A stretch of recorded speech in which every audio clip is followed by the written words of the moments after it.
So Alfonso Cuarón was like, yeah, okay, I'll let you have CGI for the ping pong ball. I think is the melting of the face that is such an amazing visual effect. So how do you think that they initially achieved that? So where you thought the driver was, it's actually where the crew are. They're actually mounted on top of the car in a little hood. It's a very similar technique to the scene in Inception. Yeah, Christopher Nolan's Inception, 2000 Space Oddities.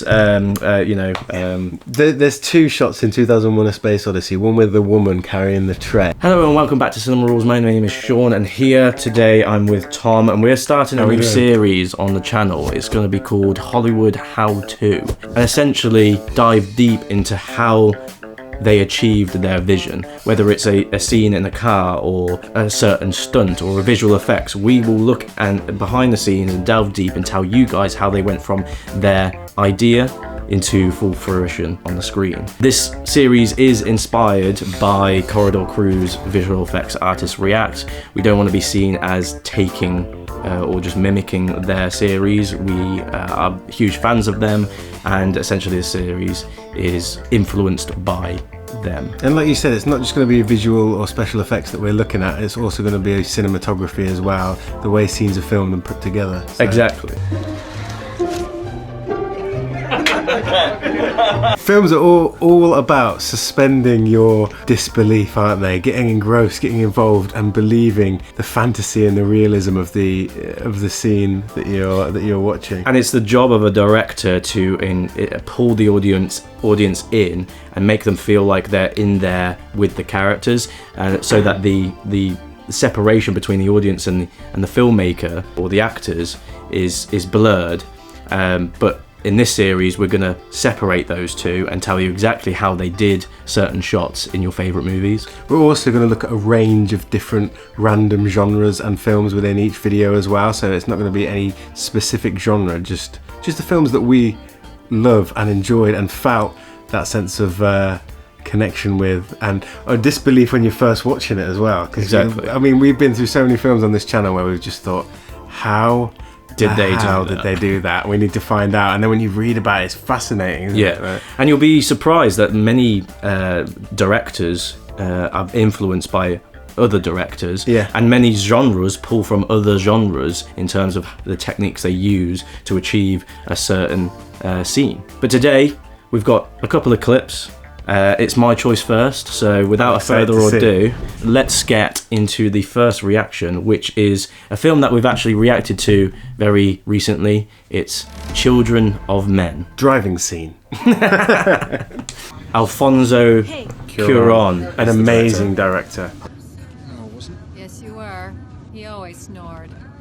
So if you haven't guessed already, this effect that we're looking at is actually how they filmed in this small contained, how they filmed in this small contained space with all these actors. Just thought there, how much room is there in this car? Like that panning backwards that they've just done. Yeah. This film descends from here as well, can we just say, right? It does. The people come in there. It's an incredible movie, and I can't believe we didn't watch it until just recently. Came out in 2006. Ooh. Just look at the camera movements. This is how they're achieving this. Blood on the screen. I could not believe that moment when we first watched it. Yeah. It took us by surprise, especially because she's like a big actress, and she was in the main role. And just like that, then one of the main characters is dead. Spoiler alert. If you haven't seen Children of Men, go and see it. Almost a masterpiece. You rated it 10 out of 10. I did. It is one of the best films. It just hit a nerve that at the time as well. Yeah.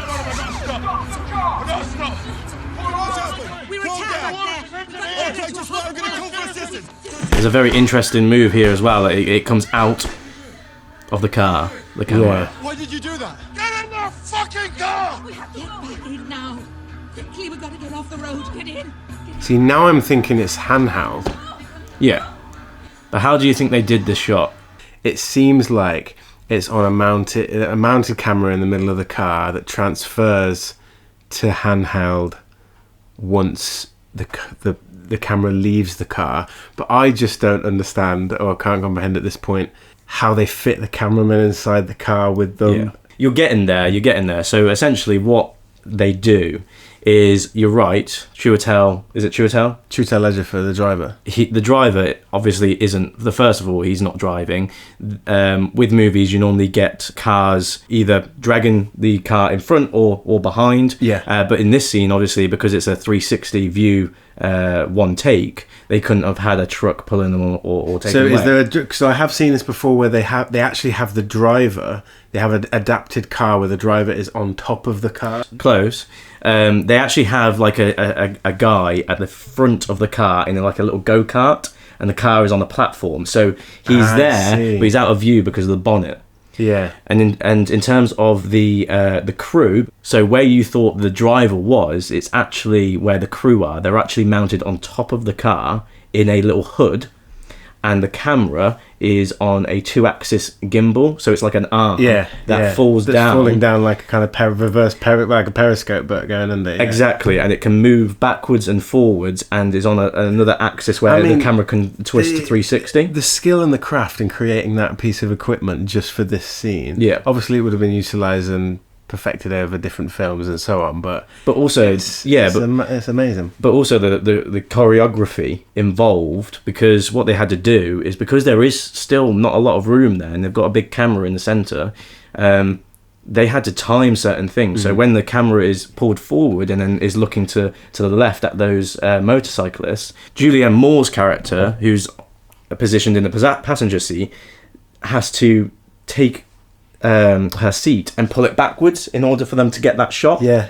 And then once it comes around again for her to view her, she then pulls it back up, and all the actors involved in that car are doing this themselves. I mean, there's a lot of choreography involved, isn't there? And I think when the windscreen smashes and with the blood squibs on the camera, part of it's CGI coming in as well. So they've got those moments choreographed into the actual scene as well. Well, that's where... Now, it is one take then. It is one take. Yeah, because you do have, say, with 1917... They hide the cuts. They have cuts and tricks. I think this was just long enough in order to not have any cuts. The only cut that you can see and visible is when he comes out of the car. That's a cut. That transition is a cut, because then he obviously shows the car and nobody's mounted on top of it, and there's no one on no go-kart taking it. So... It's a large, enormous set then. If you've got those men and women that are running towards the car halfway through their journey when they've driven all the way down the road there. Exactly. It's an enormous set. Well, originally the crew were thinking of doing this in green screen, having just a studio and having a green screen. However, Alfonso Cuarón, who's a visionary in himself as a director, he was like, no, it needs to be authentic. This film is about authenticity. It needs to be authentic. So you're right, they do have elements of CGI, but that's when the best films thrive. It's when practical CGI is only used to complement and not overused. If all the characters if your actors aren't bringing their A game, then you've got... Well, that's the thing. The actors need to hit their cues. They need to, when the camera's on them, they need to hit their lines. It's well timed. It has to be well timed. So Alfonso Cuarón was like, yeah, okay, I'll let you have CGI for the ping pong ball. But for everything else, did you know only 39% of people watching are subscribed? It's what keeps heartbreaking. What keeps me up at night. Yeah, I know. Not your kid. No. But the people...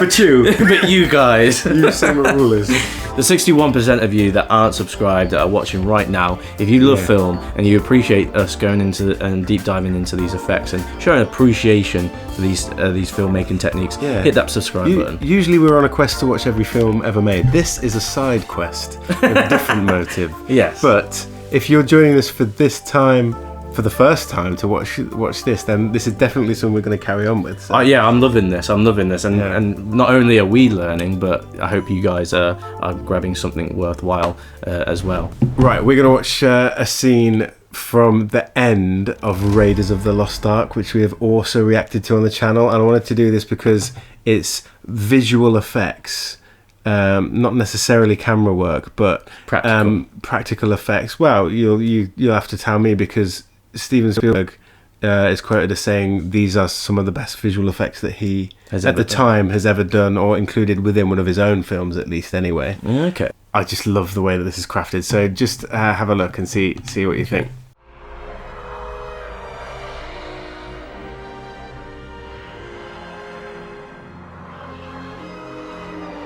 Marion, don't look at it.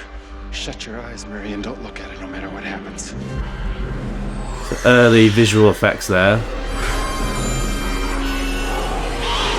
We're not going to talk on those because we're not experts. Can go to Corridor Crew. They can. Yeah, we are. They can speak on that. Experts on that.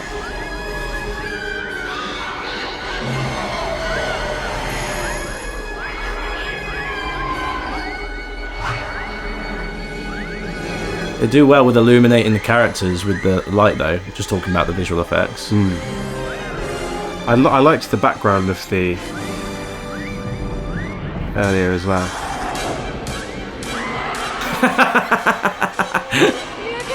Just starts screaming. The music as well. The narrative choice to have this happen at the end of the film as well. Yeah. I mean, that's... Ghostbusters. Oh. It's great, isn't it? It's shocking. It screams. You obviously got fog machines there for the... So the melting. Interesting. Okay. There's such a charm to it, isn't there? Yeah. Obviously, it doesn't look super real. Like there's no surreal realism to it, but I mean, the charm actually, in itself is entertaining. And if you think about it, like there is a lot of gore there for a film of the time. Yeah, it would have been very shocking.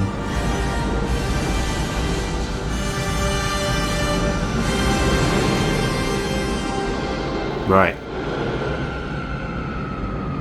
So I'm thinking of the obviously the main thing for that I think is the melting of the face. That is such an amazing visual effect. So how do you think that they initially achieved that? So I'm guessing they had a fully realized mannequin with layers that was designed to look like the actor as a stand-in, and there is a subtle cut between the two, the main actor screaming and the model, and they must have just burnt it. But I don't think you can't melt something that quickly unless there's a certain material that is made out of that burns ridiculously. But if that was the case, the model would have been melting almost instantly anyway. So I can only imagine it's sped up footage of like a mountain thing. But in terms of what the materials they used and I can't remember if their clothes melted or is it just the clothes just fell off the actors. But yeah, it's the face. So only the individual face that's melting to reveal the kind of features underneath. What I think is fantastic is like the layers of the features. Yeah. So this was made with a material called alginate, which I think like dentists use to on kind of mannequins or false mold your teeth. To mold your teeth, essentially. Oh, really? So a whole cast of the actor's face was taken in order to create this false mannequin, and then they've obviously created layers of the material with different colours, and they have sped up the melting process of the face. Okay. So I was right there. So you're right there. Yeah. Yeah. It's fantastic. It's just, I mean, it's an obvious one in a way, isn't it? But I think to produce that at the time, in the speed that it happens, as I said, with the layers, etc. as well. Well, it's just it's just an effect that the director had a vision for, and the practical effects were at a point where they could have created it. I don't know how that actor could have created a mask of his face. I would have been so claustrophobic in that. It would have been horrible. It is horrendous, isn't it? And I think they have air holes and ways of kind of speeding that process up, especially these days. But back then, it was much more of a elongated process. So this is ILM, Industrial Light and Magic, who worked on Star Wars, and they're well known for just revolutionizing kind of all areas of Filmmaking. visual effects and filmmaking. Now, allegedly, they had to get out like 10 hairdryers on set because it wasn't melting fast enough, even though they speeded the process up. So they would have had to calculate the frame rate of which they're recording the process, and then go back and speed that up, but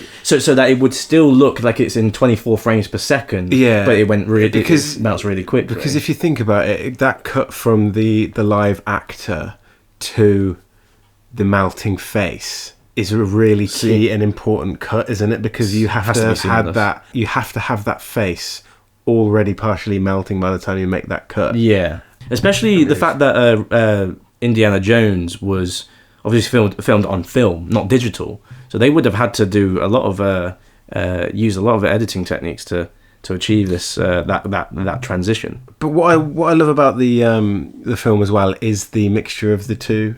Because you could have attempted to CGI it, couldn't you? And I think they try the CGI a little bit more alongside the aging process in The Last Crusade with the villain at the end there. Okay. But they also seamlessly merge that into. So is it the same technique as the aging process? What did they do for that? So I haven't read up on The Last Crusade in terms of how they age the character, but it's clearly a model in the finished instance, isn't it, with the skeleton and the long hair? Yeah. So the actual aging process of the face at the beginning is CGI, whereas here it completely practical, isn't it? Well, we'll have to look into the Last Crusade agent process. We'll have to look into that. So keep watching and look out for a later episode where we go over that scene. So here, to get the shot for Raiders, the fake head was put between two propane heaters, and a handheld heat gun was used from underneath, moving it when necessary to even out the melting process. Because the thing is, as well, you've got to realise that you don't want one side like drooping on the face, do you? Like more earlier than... Yeah, you don't want one side of melting and then it slowly goes to the other side. It definitely needs to be even. At the time, seeing that effect is such a rarity, a rare thing. It's shocking, isn't it? Yeah. But utilised in lots and lots of different films, not just for that sort of a horrific effect, but also that material used in body parts, used in like fake faces, used in all different sorts of things. Yeah. So the next film, Tom, is going to be a scene from one of our first ever reaction on Cinema Rules. A Nightmare on Elm Street. A Nightmare on Elm Street. A Nightmare on Cinema Street. And it's Tina's death. Okay, yeah. So this is, remember the room, the room doesn't invert, but she goes onto the ceiling. So that in itself is a great practical, but look at that. That is so uncanny. Ow. The screaming is like intense, it's haunting. But you can see him in the corner. She's on the ceiling, she was on the wall, she's now on the ceiling. And there we have it. Right. This is a great shot. I remember when we watched this, we had no idea that it was coming because this was our first ever reaction, and we were just thinking... We just didn't think of an 80s film to have such a raw, horrific, and well-crafted scene like that. It was crazy. So I think there's a mixture here. In my mind, I don't think that he's in the same... He probably is, and I'm probably just getting this completely wrong, but I thought it was an amalgamation of two shots. One where he's just staring... Mm-hmm. Because you don't actually see what he's from his. You don't see in his perspective, so he could be looking slightly to the left. So you think that's a separate shot? I think that's a separate shot, and then they've just inverted the camera in terms of they've designed the set so the floor looks like the ceiling. Yeah, the ceiling looks like the floor, and because she's just writhing all over the ceiling, isn't she? So she's just writhing on the floor, and then they use wires for the other part. Okay. That's what I'd imagine. Okay. But how do they actually do it? There's probably some sort of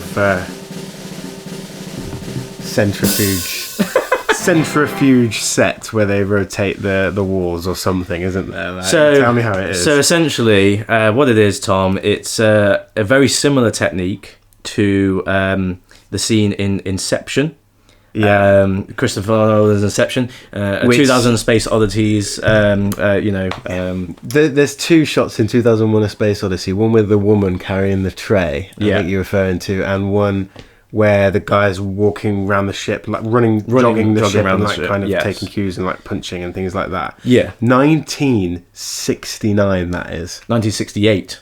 What? So 2000 Space Odyssey. Even earlier than I thought. Then, exactly. A year before they landed on the moon. I believe so. Yeah. So essentially, what they do is they construct a room, but it's able to rotate. So they're able to rotate, but not like Christopher Nolan's rotation, where it's automatic. Their set guys actually were set underneath it and were rotating it manually with their arms. So that's just insane to me, because in 2001: A Space Odyssey, the set they created, the entire set was again a manual centrifuge where they rotated the set, but that cost, I think that was electronic, and it cost $750,000. Really? It was one of the most expensive. I know, because I was going to choose that as my scene. But it cost $750,000, and it was a fortune. But that pioneered shots like this. Exactly. But that just goes to show that a big budget film like 2001: A Space Odyssey can. A film like Nightmare on Elm Street, a low budget horror movie, can achieve the same effect on a fraction of that cost. They're rotating it, but for the beginning scene where she's spinning, yes, she is on wires there, and she gets thrown, and then obviously they rotate. She actually got vertigo because her mind was so. She said she was on wires. She was on wires, but she also got vertigo when it was spinning, because she didn't know what was up and what way it was down. But you're actually incorrect on the fact that he is filmed separately. Really? So when we originally watched it, we thought that, but he's actually simply just stuck to the set. No way. And what they've done is they've put gel in his hair so it doesn't fucking fall. Oh, that is insane. So they put so much gel in his hair to stick it, and he's just rotating with the set. But not only that, obviously the camera is manned by a man who's sitting in a chair which stuck to the floor, and he is also rotating, so they're actually going upside down, whereas the actor Tina is not going upside down. Do you know she's what? staying in the same place. Part of the reality of filmmaking is that you need to give your audience credit, because they will believe. If you're already in the story halfway through a film, you're already believing things anyway, and so I can't believe that he's stuck to the wall. I know, it's crazy. It's crazy when you're doing a lower budget horror film, especially. These are the corners that you cut, but these are the solutions that you come to on the budget that you have. Yeah. And you say, Tom, that the effect was able to be achieved in 1968, which is insane. Yeah. But even Kubrick himself was inspired by an earlier film. Called The Royal Wedding, that was created in 1951. And if you'll see this clip, it's a scene where he's singing and dancing, and the set begins to rotate. And this particular clip shows you the actual footage and then the concept of it rotating. 1951? Yeah, early 50s. So you'll see on the right, it shows you where the camera is stuck to the ground. Yeah. And the mechanism in which the set is constructed in, and the mechanism begins to rotate, whereas the screen on the left shows you what viewers actually see on the screen.